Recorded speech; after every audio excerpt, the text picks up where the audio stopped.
très chers compatriotes, le spectacle U2 auquel nous assistons aujourd'hui est l'image nauséabonde des institutions illégitimes mises en place après les hold-up électoraux de janvier 2019 traduisent une théâtralisation inacceptable de la vie politique et le mépris total de l'intérêt général.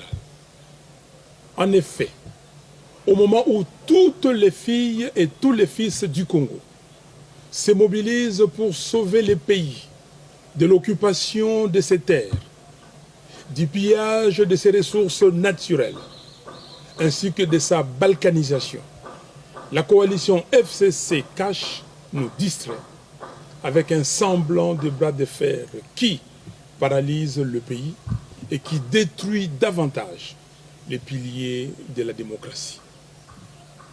Leur stratégie consiste à donner l'impression qu'ils sont en conflit, alors qu'en réalité, ils entretiennent la diversion pour contourner le vrai problème qui se pose au pays, notamment la précarité de la situation économique et la misère noire dans laquelle croupit le peuple congolais.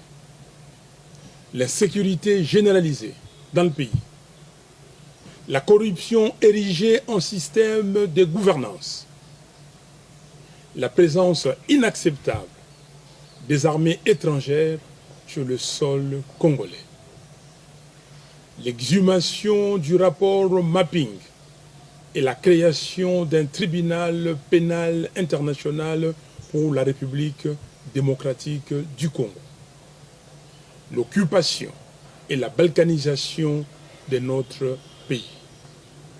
Mes très chers compatriotes, voilà pourquoi, dans leur message au peuple congolais du 15 octobre courant, nos évêques nous encouragent en disant, je cite, « L'heure de nous mettre debout et de marcher dans la lumière a sonné. Réveillons-nous de notre sommeil pour un engagement citoyen. » Fin de citation. Mes très chers compatriotes, Monsieur Joseph Kabila et Monsieur Félix Tshisekedi se disputent le pouvoir qu'ils ont confisqué au peuple.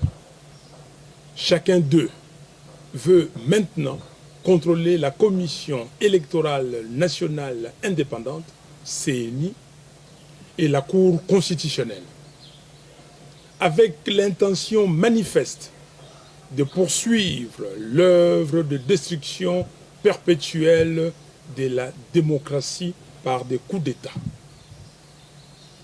La Commission électorale nationale indépendante, CENI, et la Cour constitutionnelle doivent être réellement indépendantes et libérées de l'emprise de quelque faction politique que ce soit.